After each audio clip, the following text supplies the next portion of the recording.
안녕하세요. 잡시광입니다. 미래 영공방위의 중심인 KF-21이 최근 미국도 쩔쩔매는 일을 보란듯이 해내며 전세계 방산업계를 발칵 뒤집어 놓았다고 합니다.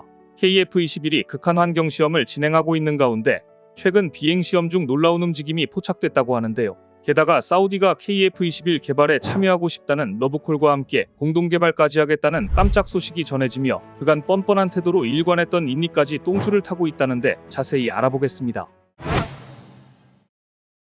작년에 초음속 비행, 공대공 무장분리 시험 등 최초 시험 평가를 완수한 KF-21이 잠정 전투용 적합 판정을 획득하면서 양산우리한 기틀을 마련했었는데요.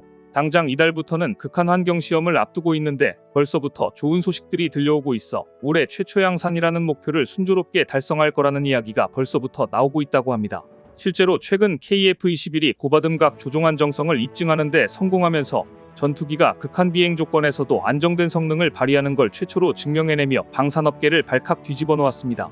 앞서 미 공군 차기 고등훈련기 T-7에서도 고바듬각에서 발생한 문제를 수정하느라 양산 일정이 딜레이된 적이 있었기에 KF-21의 성공이 더욱더 돋보일 수밖에 없는데요. 얼마 전 방사청은 지난달 12일 KF-21 시제 2호기가 경남 사천 남해상공에서 고바듬각 조종 안정성 비행시험을 성공적으로 수행했다고 밝혔습니다. 방사청은 이번 비행시험은 KF-21이 저속 고바듬각 상태에서 조종력을 상실했을 때 이를 다시 회복할 수 있는지 여부에 대한 확인을 위해 수행했다고 설명했습니다. 바듬각이란 항공기 날개의 시위선과 공기이동 방향이 이루는 각으로 동체 앞부분을 상하로 움직여 공격할 수 있는 각도라는 의미에서 공격각이라고도 불립니다. 방산업계에 따르면 일반적으로 실용 영역에서 전투기의 바듬각 한계치는 50도 정도로 알려졌습니다. 그런데 KF-21은 이번 비행시험에서 상승각을 최대 약 70도 유지한 채 고도 38,000피트 이상까지 비행의 저속 상태에 도달한 뒤 안정된 조종 상태로 복귀하는 데 성공했습니다. 특히나 이번 테스트는 KF-21이 고기동 상황을 감수해야 하는 전술항공기라 양산에 착수하기 위해서는 반드시 거쳐야 하는 필수적인 코스입니다.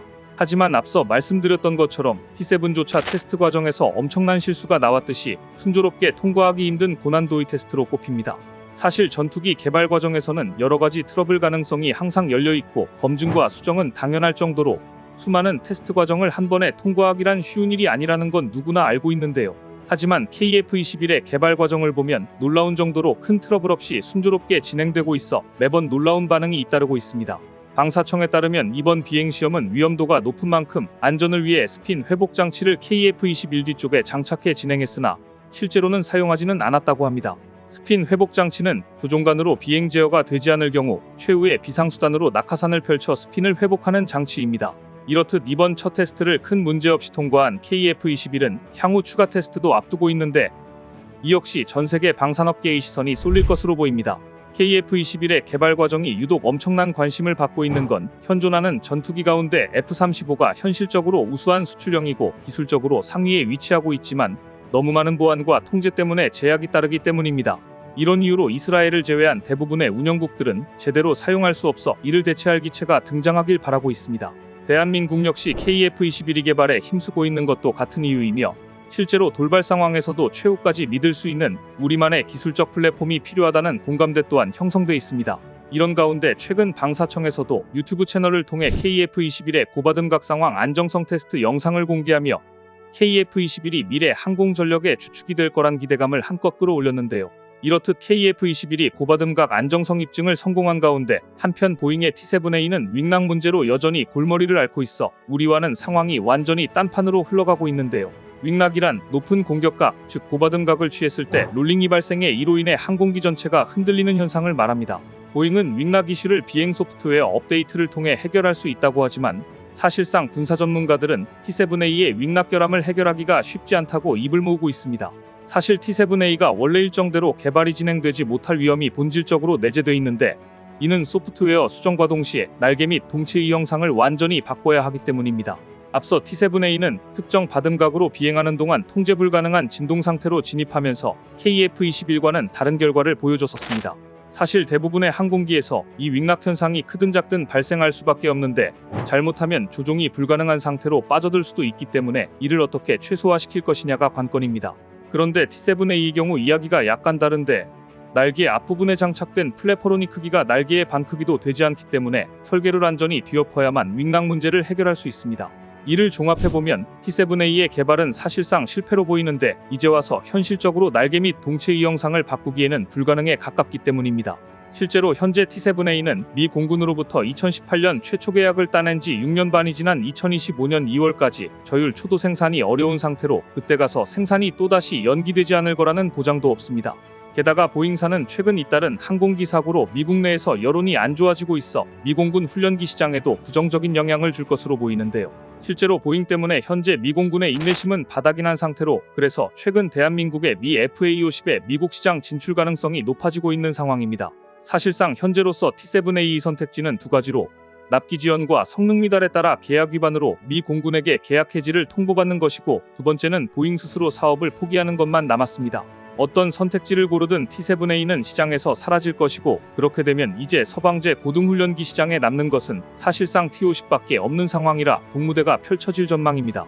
실제로 최근 미국에서 수백 대 단위, 어쩌면 1000대가 넘는 골든이글을 구매할 움직임이 포착됐는데요. 현재 카이는 로키드 마틴과 함께 최대 400대 규모의 미 공군 고등전술훈련기 사업에 입찰하기 위해 TF50을 제안 중으로 추후 ATT 사업은 T7A가 퇴출될 경우 그 물량을 고스란히 흡수해 최대 750대 규모까지 늘어날 것으로 보입니다.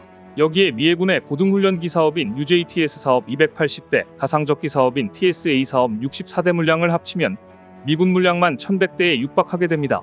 현재 시점에 TX와 ATT, UJTS와 TSA의 요구 성능을 모두 충족하는 기종은 지구상의 T50 하나뿐입니다. 그리고 미공군과 해군이 T50을 도입하면 미군제식 프리미엄이부터 각국이 앞다퉈 도입할 가능성이 높아 보입니다. 그리고 최근 세네갈에서도 카이의 FA50 4대를 구매하겠다는 좋은 소식이 들려오며 연일 훈풍을 불러일으키고 있습니다. 이뿐 아니라 사우디에서도 KF-21을 향해 공식 러브콜을 보내는 등 내친 김에 스텔스 기능을 넘어 인공지능, 유무인기, 복합 기능을 장착한 6세대 버전까지 파격적인 조건을 제시하며 공동 개발을 하자는 제안이 들어왔다는데요. 방산업계에 따르면 지난달 23에서 26일까지 우리 국방부와 ADD 고위 관계자들은 사우디를 극비에 방문해 6세대 전투기 공동 개발에 관해 논의한 것으로 전해집니다. 6세대 전투기 공동 개발은 4.5세대 KF-21을 기반으로 추진할 예정으로 계획이 성사될 경우 세계 항공 수출 시장에 엄청난 비중을 차지할 것으로 보입니다. 사실 그동안 사우디는 6세대 전투기 공동 개발국을 찾지 못해 스트레스가 이만저만이 아니었습니다. 그것도 그럴 것이 영국, 이탈리아, 일본이 최근 6세대 전투기를 공동 개발하기로 하면서 글로벌 전투항공 프로그램 GCAP 조약에 서명하는 등 속도를 내자 석유 이외에 다른 먹거리를 찾고 있는 사우디로서 불안감이 있었습니다. 앞서 사우디는 여러 차례 GCAP 참여를 희망한다는 뜻을 밝히며 접촉을 시도하기도 했었습니다. 작년 7월에는 빈살만 사우디 왕세자가 기시다 일본 총리와 만나 참여 의향을 전달했지만 일본에서 2035년까지 프로젝트를 마무리하려면 일정이 빡빡하다는 이유로 사우디 참여를 반대했었습니다. 그리고 유럽에서 GCAP 말고도 프랑스, 독일이 공동으로 진행 중인 6세대 전투기 미래전투 공중 시스템도 있지만 독일이 재협상을 요구하면서 사업 진행이 어려워진 상황이라 사우디 이 자리가 마땅히 없었습니다. 이러는 와중에 대한민국의 KF-21 소식은 사우디에게 희망의 빛과 같은 존재였을 겁니다. 실제로 사우디가 KF-21 공동 개발에 엄청난 관심을 기울이자 우리 군 당국은 사우디의 6세대 전투기 개념 계획을 제시했는데요. 현재 카이는 블록 3단계 성능 개량을 통해 5세대 스텔스 전투기를 개발하고 6세대인 유무인 복합체계 멈티를 만들 예정인데 사우디의 긍정적인 반응이 있었던 것으로 전해집니다. 사우디의 경우 최대적인 이란의 공중 위협을 맞대응할 강력한 전력을 원하고 있기에 KF-21을 바탕으로 개발 기간을 대폭 줄일 수 있다는 점에 구미가 당겼을 것으로 보입니다. 이렇듯 조만간 사우디와의 KF-21 협력 방안이 구체화될 것으로 보이는데요. 이번 기회에 돈이 없고 분담금을 차일피일 미루며 적반하장 태도를 보이는 인니까지 KF-21 사업에서 완전히 몰아내는 두 마리 토끼를 잡는 절호의 기회가 됐으면 합니다. 오늘 준비한 소식은 여기까지입니다. 댓글을 통한 여러분들의 많은 의견 기다리겠습니다. 시청해주셔서 감사합니다.